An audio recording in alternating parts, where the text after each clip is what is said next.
Good evening and welcome to the show. We got a great show for you tonight. As you can see right on my forehead, we have Feed the Need. I guess that really shouldn't be there. I guess I put it on the wrong screen. But I like it. It's covering the hip. So now I can talk about the hip. And behind me, you can see John Lennon. We'll talk about that later. Tonight, we have a very special show because usually our show is based around very light topics, goofing around and stuff like that. But tonight, we're going to take on a bit of a more serious topic because we're going to be talking about Feed the Need in Durham and the big concert we have coming up on December the 20th. December, that's right. I thought I said September. My brain. So anyways, tonight from Durham Feed the Need, or Feed the Need in Durham, I got to get that right. Ben Earle is with us. He's the executive director. And from the concert that we are presenting, we have Joe Solway. Joe Solway is with Rotary, and he also wears many, many hats. But the big hat he has on this year, once again, is putting on this concert.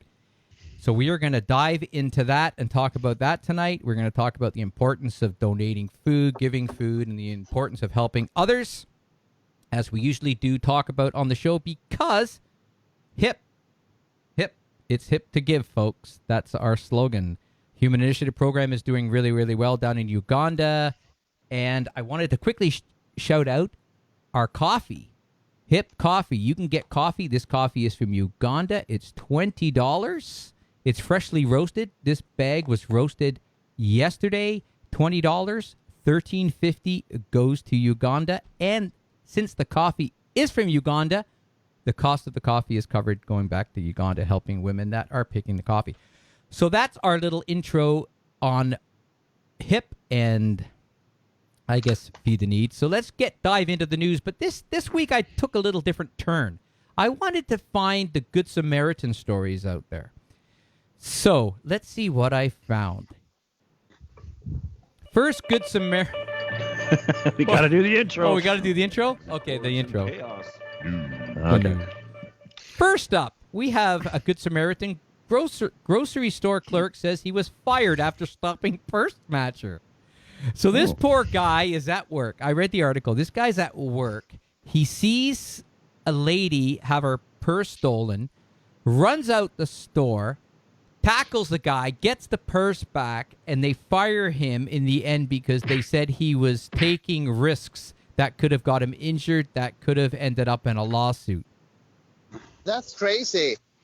Wow. So, yeah. So try and do something good. Exactly. Aren't we trying to promote helping and stuff like that in a company? So, yeah, there's a whole video. Go check it out. I think it was September this happened, September the 21st. It's really hard to find these Good Samaritan stories on a regular basis because there isn't as many as the weird, wacky news that we usually have.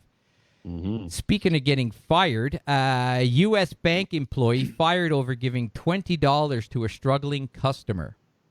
The customer was struggling, and she, out of her own purse, gave $20, and that ended up getting her fired. Unbelievable. From her own pocket? Yeah. She didn't go into the safe. Well, I was going to say, just making sure. Man, if you're going in there, you might as well take more than 20 because you're going to need more than 20 if you're going in the safe. So there's so we're 0-2 on the Good Samaritan list so far, but it does pick up, folks. And this guy, I think he could be working in Durham with us. This guy is the McDonald's Robin Hood because he gave customers extra nuggets for years. I want to know where he's at. So, yeah. I never got any.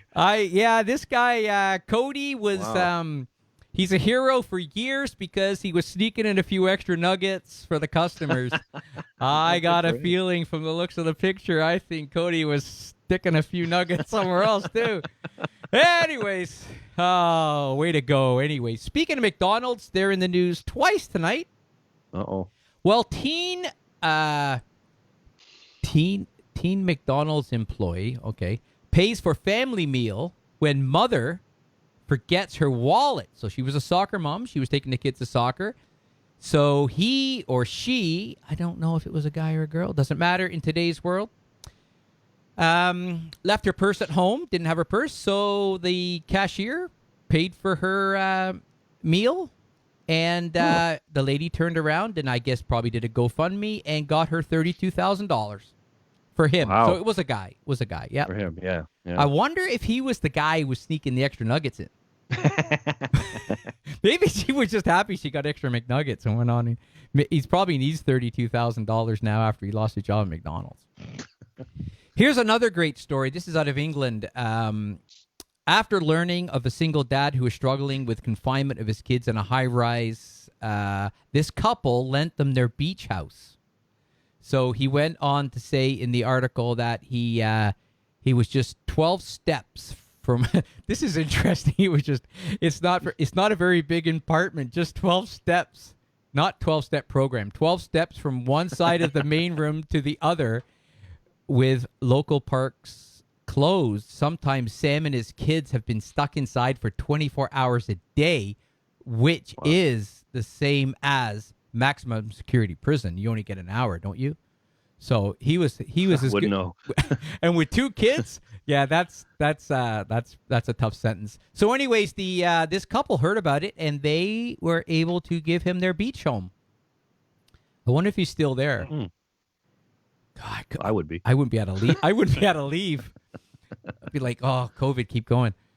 So yeah, there's our news stories. I tried looking for more good Samaritan stories, but all I could find was Joe Solway and Ben Earle. Ladies and gentlemen, here they are, Good Samaritans, doing great work.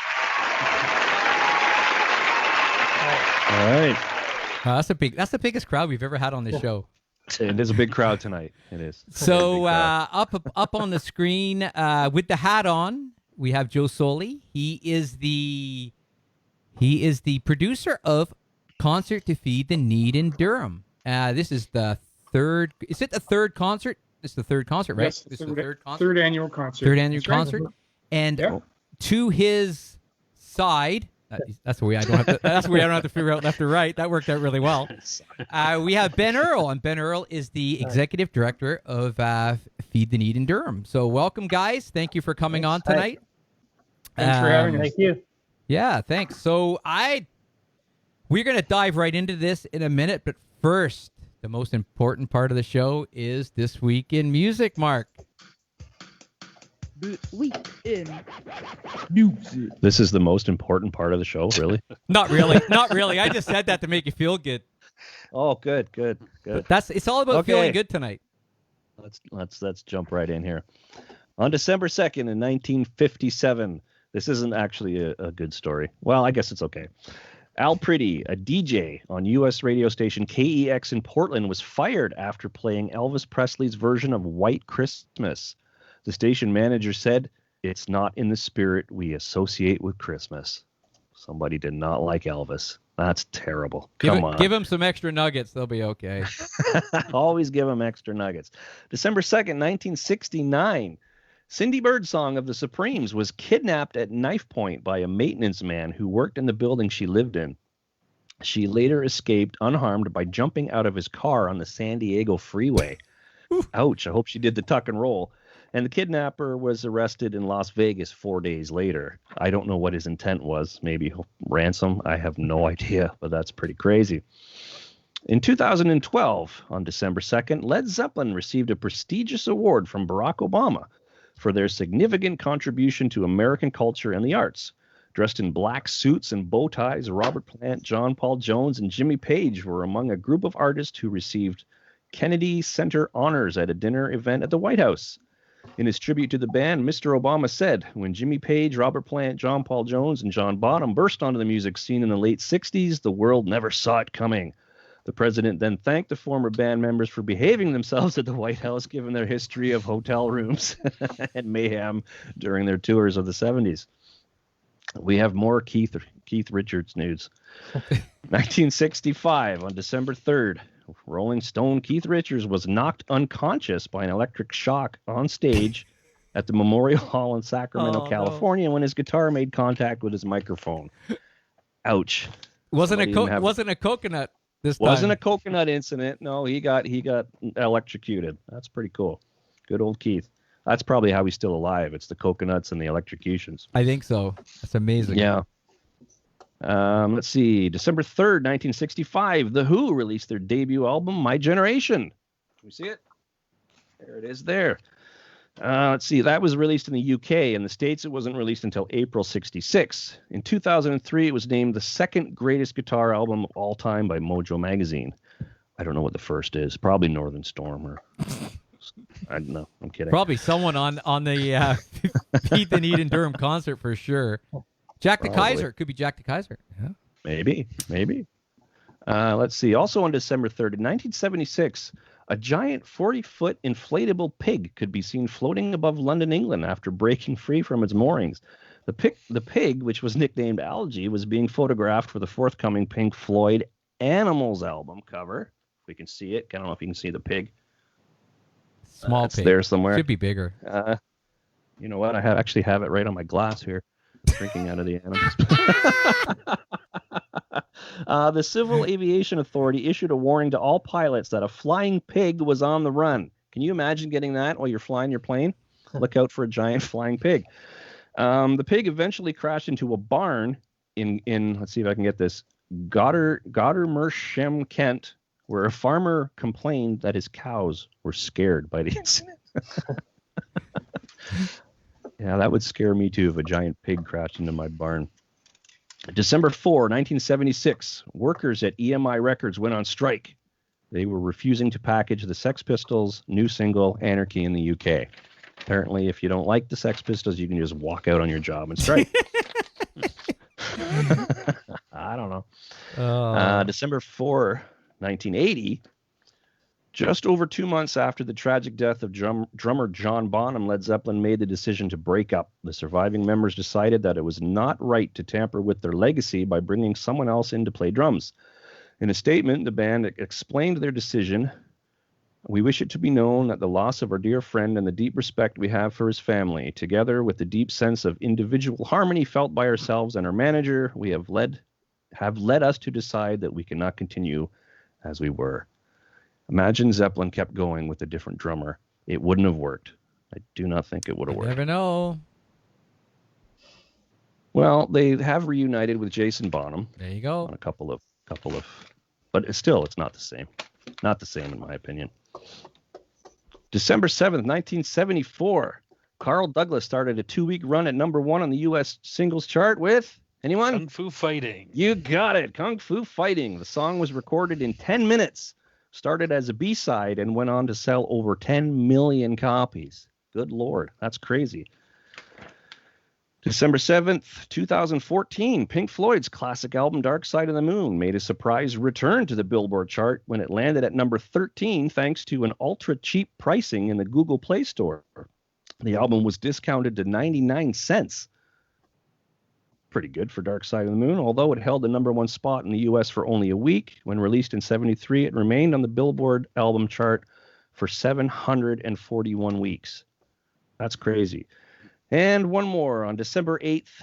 That's today, 1969. On trial in Canada on drug possession charges, Jimi Hendrix told a Toronto court that he had only smoked pot 4 times in his life, snorted cocaine twice, and took LSD no more than 5 times. Liar. Telling the jury that he had now outgrown drugs. He was found not guilty. I did have one more story, and I guess we could lead out and into what's behind Mark there. On this day in 1980, John Lennon was shot 5 times by 25-year-old Mark Chapman outside the Dakota Building in New York City. We all know the story. Today's another anniversary. What is that? 40 years? 50 years? What year is it? I don't even know. But that's this week in music. 40 years. 40 years. And on the sad was note 16. of John Lennon. Yeah. Yeah, I Crazy. remember that. I remember that day very, very well. My dad and I had just pulled into our driveway at home. We were working late, pulled in the driveway. We were just about to get out of the car. The radio was on, and they just announced it right there on the radio. It was probably getting on for 11 o'clock, I think, at the time. But yeah, crazy. Was he pronounced dead later that night, wasn't he? Around 11:30? I think so, yeah. It was around that time that it all went down, but crazy times. Yeah, it's crazy. something that comes up it's like one of those markers that comes around every year, right? Every year. And it's one of the big ones. Year. I think it's one of the big ones too. So Yeah, that and when Elvis died. Those are, Now it's going to be Elvis. October 6th is going to be when Eddie Van Halen died. My dad was a massive Elvis fan. And Was he? Elvis had so many records out. Well, I remember Colonel. I was at home. My parents were out. I was at home. It was I don't know, what was it? 1977 or something like that. It was 77. 77 August something. 16th, Yeah, maybe. So I was at home, like and I remember seeing it on the news, and my parents came in, and I turned to my dad and I said, "You would never believe what just happened. Elvis is dead." He couldn't believe it, so we go through the news, find this thing. That night we went to Bayview Mall and bought every other Elvis record he didn't have.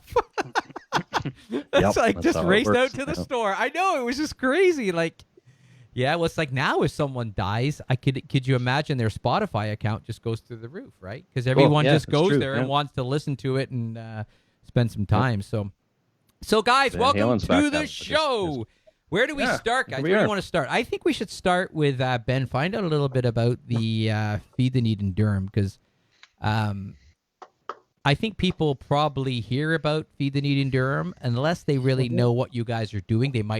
Some people might think you're a food bank, but it's more than that. So I think, Ben, you can shed some light on that as to what. Maybe you want to dive in and just tell us what Feed the Need in Durham does. What is your main? Yeah, I can do that. Thanks for having us on, and I can chat. I'll just tell you a little bit about us. We're not a food bank, so with that we don't serve the public directly. But what we do is we work with food banks. We supply them. So we collect food in large volumes that individual food banks could not collect on their own, and then we distribute it across the entire region of Durham, all the way Pickering to Bowmanville and Clarington, all the way up north to like Beaverton is as far as we go. And we do that so that we can get more food into these organizations in a way that is sustainable and easy for them to manage. So we're a distribution center essentially for emergency food providers. And we currently serve just over 60 organizations. And we've served a little bit more than that. We've served about 70 total since the beginning of the pandemic, but in a regular year, we're serving about 60 organizations. And these are food banks, what you'd think of as a traditional sort of food bank, but it's also the meal programs, soup kitchens, all the shelters, the emergency shelters, the women's shelters, the men's shelters, the youth shelters in Durham are all members, as well as a lot of social service organizations that have what we call food pantries for clients. So someone accessing mental health services or another program or service can have access to a food pantry as well. So that's what we do. We do it on a large scale in a way that these individual organizations couldn't do on their own. So you guys are like a hub to them, which is great because for a small organization now, or a small group of people or a church or something like that, to start going out and hunting for the food, that takes up a lot of their resources, a lot of their people. Whereas you're focusing on bringing them the food, then their people can work on, gathering the food when they get it, sorting it, and then distributing it. So that's wonderful, and I think that's an important thing to get out there, because a lot of people, I can guarantee you, there's a lot of people still that don't understand that system, and I think that's why we wanted you on here to talk about that tonight. Yeah, and there's other things they can do. We have organizations that when they start working with Feed the Need, they can stop worrying. They still might worry about some of the food they need, but it stops becoming their primary focus, and they actually start opening up other types of programs and services to help people beyond food. So they open up counseling programs, they open up mentorship programs, because they can stop worrying about just focusing on getting people that basic need, which is food. So that's one of the great things about what we do is we don't just get food to people, we also support other types of things happening sort of tangentially by bringing food to these organizations. Yeah, and it's great because now, and you can set up yourselves to focus on that one main problem. Yeah. Whereas, if you had to, again, give out to individual people and come to you, then it's really defeats the trying to do too many things. Okay, so let's dive into, then we'll go over to Joe. Joe, how did you, 3 years ago, well, it's probably longer than 3 years ago because you needed some time to get going on this thing. How did you decide? What's that? You didn't need any time? No, but you Tell him, quickly. tell him about your okay, first beer, Joe. so let's hear about this, how this all started, because the best part is I haven't asked you yet. I was saving it for tonight, so I want to know how it all happened too. So Okay. Yeah. So I was for a long time. I was for many years. I was a producer, a radio producer in various places. The last, I guess, 15 or so, or I guess almost 20, was at the CBC, and I left there in. It's coming up. It'll be almost 3 years now when I retired, and I joined my local Rotary Club in Bowmanville. And I knew nothing about Rotary. I ended up producing a stage, a 3-day stage at the first Rib Fest, which was pretty cool. And, I was sitting around and I was at a fundraising meeting. And I thought afterwards, we should do something. We should do a big fundraiser like we do like we did at the CBC. They have something called Sounds of the Season, which they've been doing for years and which I had the pleasure of working on. And I thought, hey, we should do something like that here in Durham. And so I spoke to one of our members, and he said, yeah, I love that idea. And I got in touch with Gail Nyberg, who is she was at the time on the board, now she's now the president of Feed the Need in Durham, and Gail, whom I knew from Toronto, was the executive director of a place called the Daily Bread Food Bank, which I'm sure you've heard about. Mm-hmm. And Sounds of the Season raised money for primarily the Daily Bread Food Bank, but in later years for Feed the Need in Durham and other places. So Gail is sitting there, and she and I had worked on this Sounds of the Season. I didn't do a lot on Sounds of the Season. I was there every year, sort of helping out. I was working backstage with musicians. And I said, Gail, what do you think? And I guess she went to Ben and said, what do you think, Ben? And that was in the middle of September. And by the middle of December, we had our first concert. And I knew very little about the music scene in Durham. I just started Googling people and calling people and saying, here's what we're going to do. And they started saying yes. And so that was it. That was the first concert to Feed the Need. We got the Bowmanville High School Auditorium, which is this beautiful 600-seat, gorgeous auditorium. And we did a show there, and then we did our second year. We sold tickets the first 2 years, and we got some sponsors in our second year. And this year, when the pandemic hit, like many fundraisers, we had to say, how are we going to do this? And we decided to go online. And so here we are. And I got in touch with Mark. And I said to somebody, one of our community partners is this place called, it's the, I can't think of, it's the Firehouse Youth Center in Bowmanville. And they do something every year. Yeah, and they do something every year called Mike's on Fire, which is a contest which I'd actually attended, and I'd got some musicians from there for the other stages that I produce. Anyway, I'm probably running on, but I'll just finish the story. And so I said, do you know anybody, a technical producer who could put this together? And she said, yeah, why don't you try Mark Robinson? He put our Mike's on Fire together and he hosted. And I said, yeah, that was great. I love that show. So that's how Mark got involved. I went and met him and saw his aquaponics set up in his garage, and we talked about that, and we talked about coming on Feed the Need, and he's been great ever since. So that's how it started, and that's where it's been since it started. And a funny story, you mentioned you were at CBC. I started telling Joe that I did a special on CBC years ago with a bunch of people, and I said, yeah, we filmed this special. And he said, oh, yeah, send me the link. So I sent him the link, and there was somebody singing in it that was actually in the CBC studio. And little did I know, but Joe is actually in the video bringing the singer into the studio for Andy Berry. So it was really fun. I thought that was kind of neat. So it's validation. So I know he definitely worked at CBC. I have him in the video. I did. I should probably get my Metro Morning cup, but it's in the dishwasher. Yeah, I worked there. I didn't do a lot of music there. I just decided that this was a way I could help.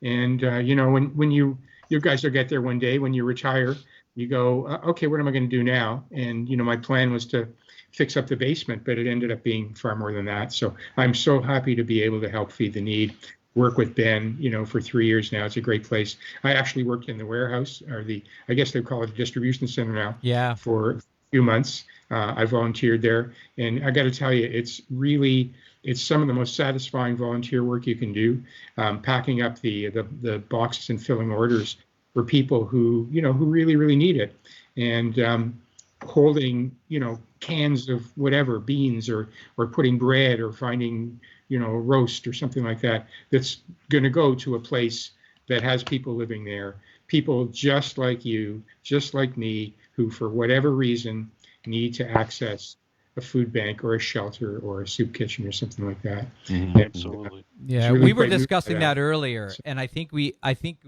it's about time. A lot of people grew up and said that. We said to ourselves, listen, there's nothing to be ashamed of. We're especially now with COVID and stuff like that. I mean, I know myself through my life, with especially being self-employed through all my life. You just never know what's around the corner, and you never know. Yeah. So I'm a big believer is when I can, I help people out, and I don't expect this. If I help somebody, I definitely don't ask for something in return. I just hope that one good turn deserves another, and someone else will help somebody else out. But I think we just have to get over that. Don't be ashamed. And a great story yesterday. I was driving I was at my mother's house, and I was coming along. I guess I don't know what the street is. It's Valley. I guess it's Valley Farm Road. Valley Farm comes down. I'm not sure. It's like a Pickering Parkway there off of Brock Road that goes. Yep. Okay, yeah. So I was there. There's a food bank there, right? And I knew there was a food bank there next to the car wash. And anyways, in front of me there was a car in front of me, and all of a sudden he slowed down, no signal, and stopped. My first reaction was, why the hell didn't you put your signal on? Well, it turned out his signal didn't work. And then I realized he was stopping to go in the food bank because the food bank was open. And people were going there to line up. I thought, here's a guy that, here I'm getting upset because initially I started to. I just caught myself, and this is how human we are. And I was like, this guy can't even signal. Then I figured his signal didn't work because his brake light didn't come on. And then I stopped, and I thought, this poor guy is coming in here right now to get some food. He needs some food. He's stuck.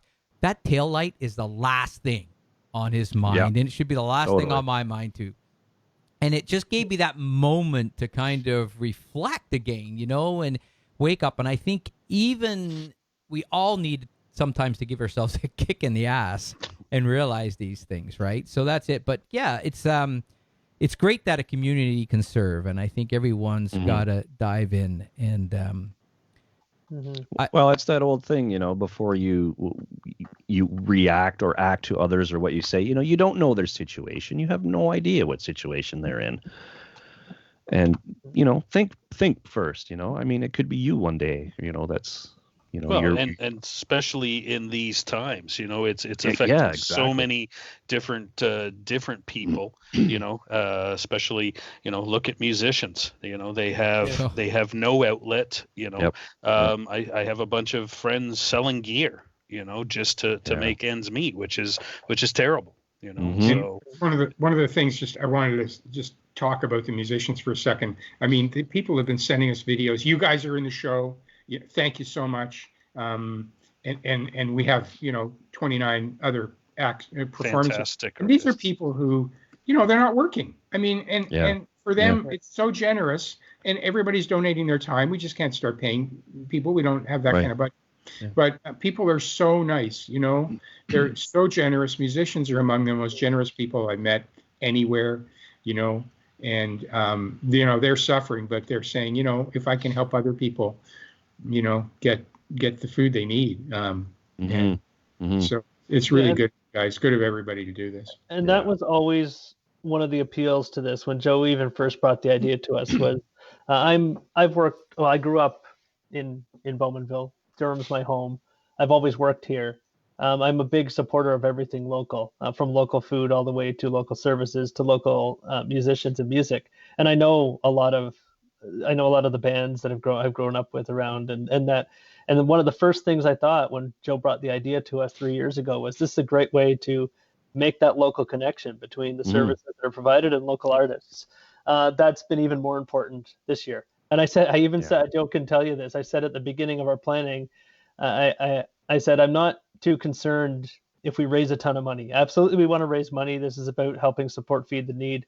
But I said, that's one concern for me. But the other big concern is how can we give some promotion to these bands? How can we say thank you, not just for this year, but for every year that they've supported us? And the same, we have our other big fundraiser annually that we're not doing this year is our Empty Bowls event that's supported by local restaurants.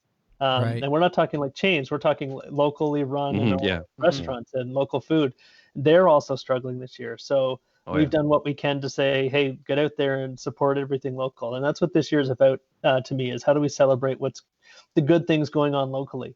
And, for as many people that are struggling out there this year, especially and in other years, but especially this year, there's been so much more community support. So many more people stepping up saying, what can I do? How can I help? Whether it's a small donation or collecting food or just volunteering in some way, shape, or form to help their neighbors. We're seeing more of that. So this concert's a great example of that. So sorry, and the need is huge this year. It's bigger than ever. It is bigger than ever, and we don't think that's going away. It typically doesn't. Usually, these cycles start during recessionary periods like this, and this is one of the worst ones we've ever had. The cycle starts at this time, and then it continues for a while afterward, as people struggle to get back on their feet, even if after a temporary layoff or a period out of work. So we know that the need's going to be there for some time, and we just want to be able to respond and do that. And I'm going to going back. The one thing that I've worked in lots of different areas in poverty reduction work, policy, other stuff in Durham region. The one thing about I always was drawn back to food and the food system because it resonates with everybody. And I said, Joey's probably heard me say this even at Rotary, there's almost nobody you meet who hasn't been on the verge of being hungry, right? Maybe not everyone's gone hungry. Not everyone's had an empty closet or a cupboard. But I remember, being in university and being a student, and I came from a middle-class family, but, my parents had 4 kids in university at the same time, right? So, there was a period where by my last year, I was completely on my own. And I remember having to call up at my time, my girlfriend, now my wife, who was she was in Kingston, I was in Hamilton at school, and she had to send me money to help me buy groceries, right? And I had so we've all been at the point where we're not quite hungry, but we can see it coming, right? Right? So there's very few people you will ever meet that haven't had to make a choice, right? Maybe they're not going to go hungry, but they're not paying the electric bill because they have to buy groceries that week. Right. You're not going to meet many people in this world that haven't had to make that choice at some point in their life. But most of us is temporary.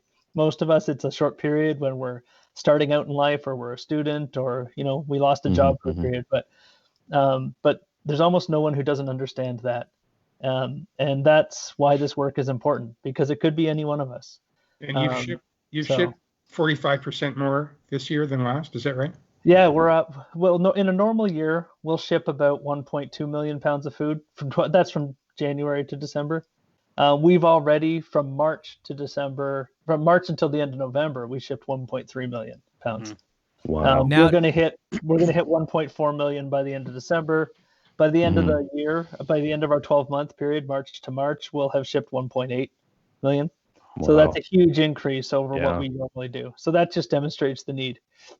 Now, is there a balance there? Like you're pushing a lot more food out, so you've gone from, let's say, 1.2 to 1.8.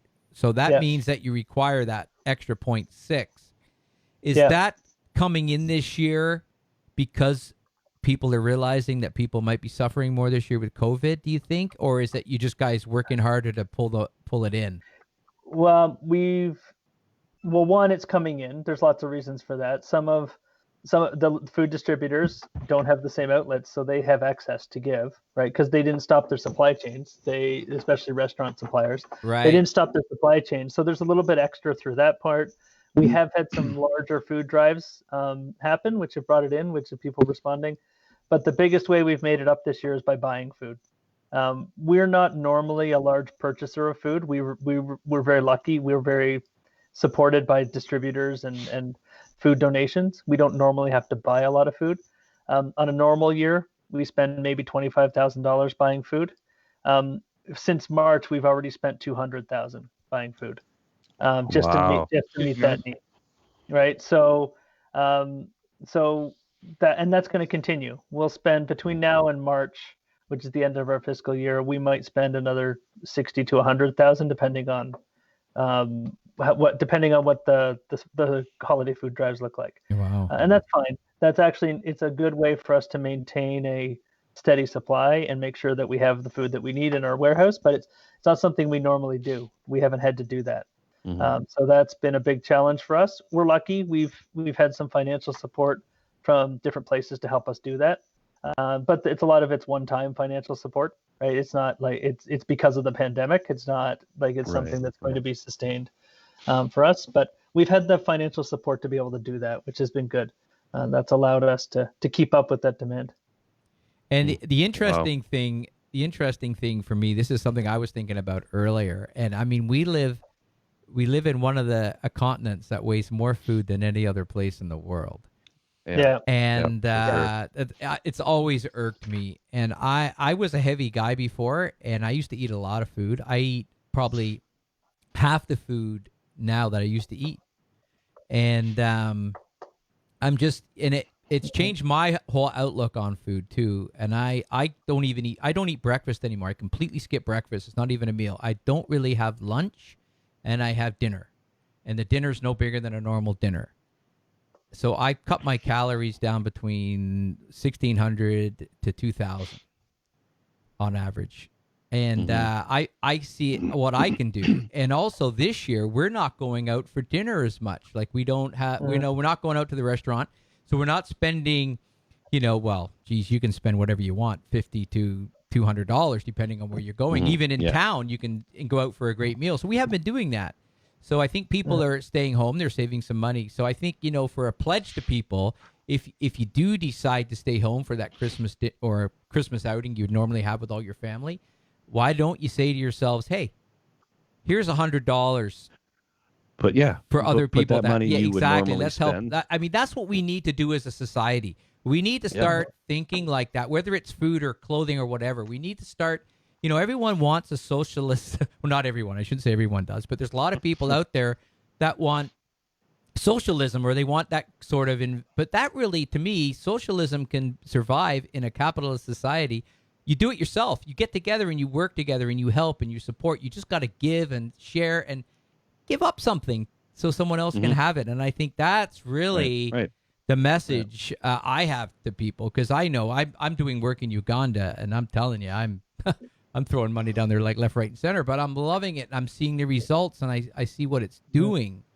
And so, I just want people could dig in and experience it. And even if you don't have any money or a lot of money, you can still volunteer to help. So we can create that community, right? We can all create that community and do something.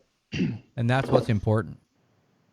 So you guys got any questions for these guys? Mark does, I know. Well, I was just going to say, if anybody is wanting to donate or volunteer or anything else, what is the best way to, say, get in touch with you guys?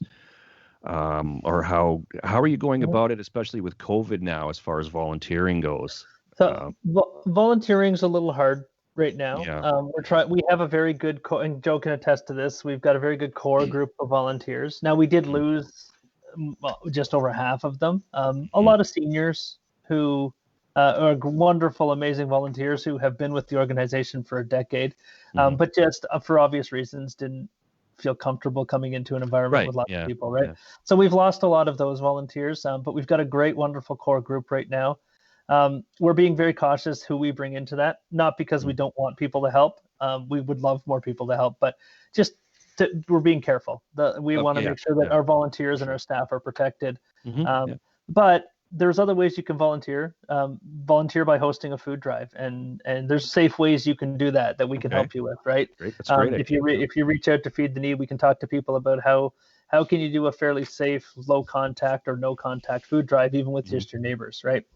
And there's a lot of real estate agents do this. They drop bags off at clients' houses and then go around and pick them up. So there's no touch food drives and things like that. So there's ways that people can do that if you just want to do it with your neighbors. So there's other ways to volunteer that you can do.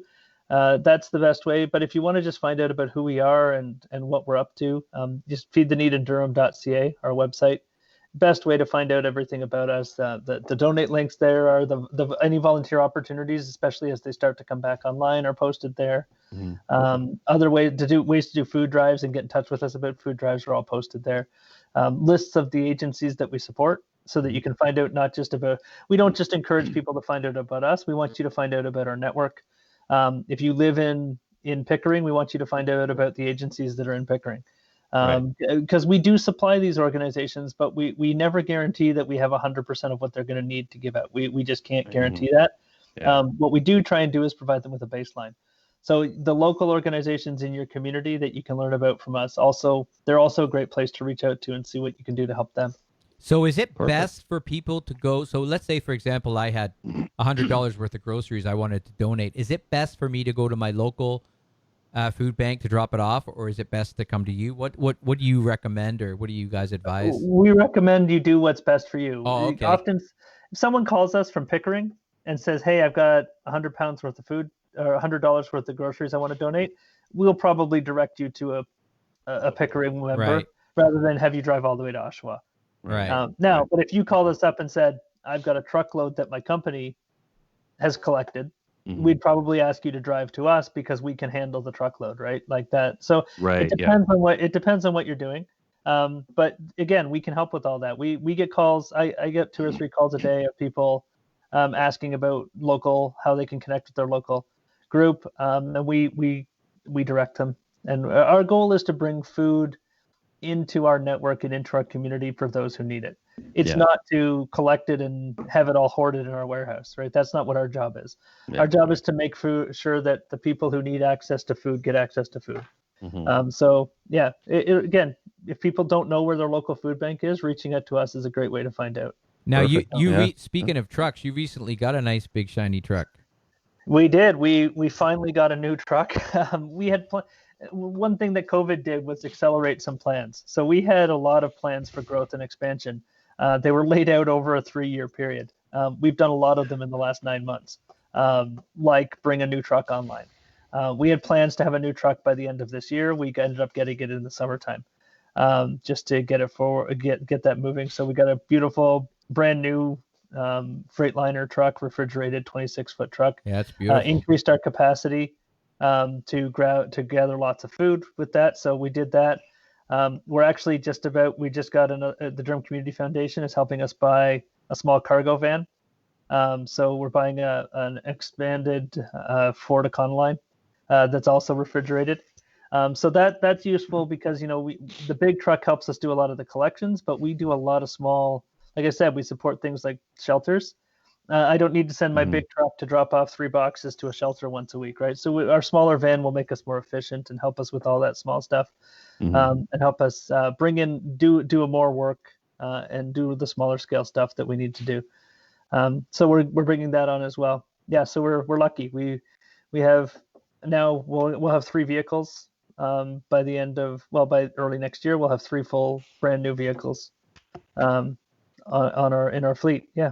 This is a good Awesome. This is a good segue for the picture. I have a picture I wanted to share with you because at HIP we have a truck as well, and we finally got our graphics on it, and we got these graphics done there. And this is Delcano. It just rained, and he didn't like the idea that the truck was all wet, so he went out and dried it all up for us. So nice.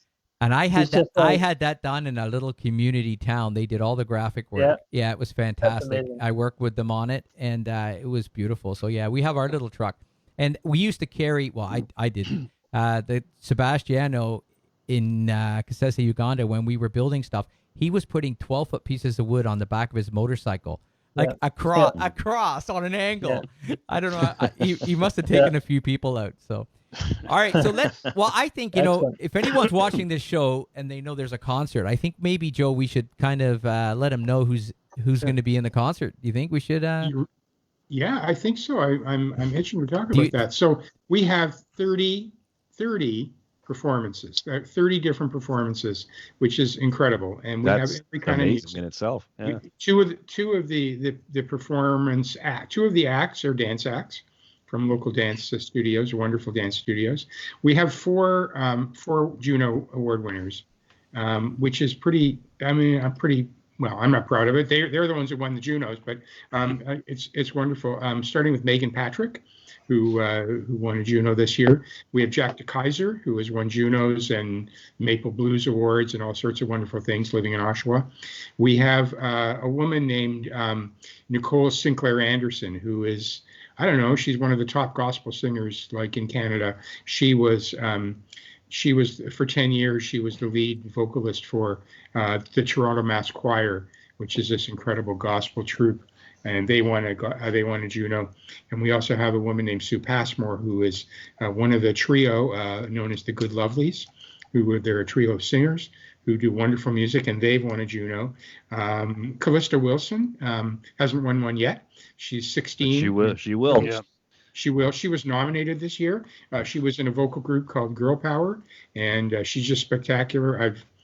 She sang last year in the show, got a standing ovation, and she's just wonderful. She did for our Rotary Club. She and another one of our young performers, a girl named Taylor Richer, who's like, I think she's 16, 15. They did this little pop-up concert outside of two long-term care homes in Bowmanville, actually one residence and one long-term care home. During the summer, we just set up a truck, and they sang for these people who were inside, and they couldn't, they were stuck in their rooms, and they were looking out the rooms, and they were watching watching these two girls sing, and it was just amazing. So we have both of them. We have a number of teenage singers as young as 13, and we have you guys who are wonderful. Lightning Bolt. We have a rapper named. Not me. I'm not rapping. No, I can't do that. Yeah, we have a rapper. You wouldn't Sonny want Hendricks, that. who gave us this wonderful, by the way, everything, everyone says, oh yeah, where are they going to sing from? It's all, let's reveal the tricks now. Everybody sent in their videos because we really didn't want to have people playing and dropping out and freezing and this whole thing. So they all sent in their videos, wonderfully produced. This guy had a video that he had just done, Sonny Hendricks. He did a drive-in concert in Bethany. And it was great. I mean, he was up there doing his rap, and there all these cars are watching him like it was a Joe Biden rally, and it was wonderful. Anyway, what made you think of Joe Biden? Well, when I think it was the rapping. It was the rapping. It was Joe Biden's rapping video. Doesn't he have a rap video or something? I would love to hear Joe Biden do a rap. I think that'd be great. That'd be awesome. Yeah. Every time he talks, it's like a rap. The list could go on and on and on, but it's just wonderful the way people have stepped up. We have our co-hosts are Ellis and Archer, who are they're the morning show hosts on KX96, the country station. They're the host in the first half. The second half is Chris Coppin, who is the afternoon drive show on CKDO. And he's here next Tuesday. He's here next Tuesday. He's on the show. He's on. Wonderful guy, knows everything about music. Great guy, and he hosted the second half of the show. And because Ellis and Archer are a real draw for country musicians around here, and you say Ellis and Archer are hosting, and we got like this incredible who's who of country music in Durham, which is just wonderful. Ben Hudson and Leah Daniels, who's the reigning musician of the year in Ontario country music. We have her name is Alicia Robichaux, and she is the current, or maybe she won it last year, a Central Canada Bluegrass Singer of the Year. She's fantastic. She got together with a few of her friends in a garage and did a concert for us and did a couple of numbers. Anyway, it's just quite wonderful. Everybody is, stepped up. They have these. There's so many artists. It's great. It's fantastic, and the quality. Yeah, 30 acts. But the quality is amazing. Like, you could take it from me. I know what's going on here. I see behind the scenes. This is good. This is great. I'm excited. Yeah. So for people who want to tune in, they go to Feed the Need in Durham / what is the address? I want to make sure we get this right. They can do that. Actually, it's going to be on our Facebook page, which is Concert Feed the Need in Durham, Facebook. But I'm sure, Ben, you're going to put a link up, aren't you? On feedtheneed.ca. Yeah. There'll be a number of links. There'll be a few links. There'll be links on our social media and on our website as well. Yeah. Yeah. There will be links wherever you go. You'll find a link. We'll probably stream it live on this page at the same time. We might be able to stream it to a bunch of pages. That's my hope. Pretty sure. So we can people can create event pages too. We kind of are hoping the artists will do that, so they can create an event page on their own Facebook page, so their friends and family that are want to watch the show and watch them. And I think what's great about what I are really looking forward to for the feedback after this is all done, I think people are initially, because I've worked with these shows before, people are initially going to tune in to see their daughter or whatever family member sing or their favorite artist, but then they see the rest of the artists that are performing, and because of the quality, you're going to want to tune in, and it's a wonderful thing. And the hosts are fantastic. It's been such a treat working with them and putting this together, and what a way to spend a Sunday afternoon. It's perfect timing. I mean that's great. 1 p.m. right? 1 p.m. Well, it's billed as 1 to 5, but in truth, it's going to run quite a bit after 5 because the response from people has just been wonderful. When you put out a call for videos and people to participate, you don't expect to get everybody saying yes, and almost everybody said, yeah, sure, I'd love to do this. And so, a couple of people I sought out, or a few people I sought out, but, a lot of people, you just send out the call and they say, yeah, I'd love to do it. When do you need the video by? And that's wonderful. I also just want to give a shout out to all the Rotary clubs. When we started this out, it was one club. It was the Bowmanville Rotary Club. And I put out the call this year to the other Rotary clubs in Durham. Ajax, one in Ajax, 2 in Whitby, 2 in Oshawa. And they've all joined with contributions, and they're going to be presenters, and they all support Feed the Need. And they are supporting the concert. It's fantastic. It's great. And now they're presenters, and so this is a Durham-wide event, and I would imagine a lot of them will be donating, which they do sort of. It's a great time to get behind our community. Not, obviously raising donations and stuff like that is very, very important, like Ben said, but it's not just about that. It's about the music too. And the way I look at it is it's a way to promote this concert down the road as well. This is obviously the first online one, and there's no reason why, if it's successful, there's no reason why next year it couldn't be a combination of both or something. So it opens the doors. Exactly. It opens the doors to the potential. And again, it's bringing people together and doing stuff. I wouldn't have met Ben if it wasn't for someone mentioning me to Joe. And, so I think it's just creating another circle. We all work together. We all push. We all support. And I think that's a win-win. Yeah, for sure. It is. So, and just Joe, the example, Joe, Joe doesn't like it when you point him out, but Joe, a guy who's lived in Bowmanville for a while, retires, decides to get involved, and look what it turned into, right? It turned into him making connections and meeting people and building friendships, and just because he went and asked a question. He wanted to do something for his community, and he just went and asked. And it brought a lot of people together. And I think that's a great lesson just right there. If you're interested in doing something, just go ask someone. I bet you they're interested too, or they can point you to someone who is. Yeah, I think there's a lot of people that don't realize how rewarding it is until they actually dive right in and help people. And I know with what we do at HIP, it's the people that have got involved. It's been fantastic. They've seen a different way of it's. I mean, it's completely different than what we're doing with Feed the Need in Durham, but it's still at the end of the day, we're giving something and we're getting a reward. Yeah. I've always said that giving is a selfish act. I think there's some evolutionary backing up on that, because if you feel good helping somebody, you want to do it.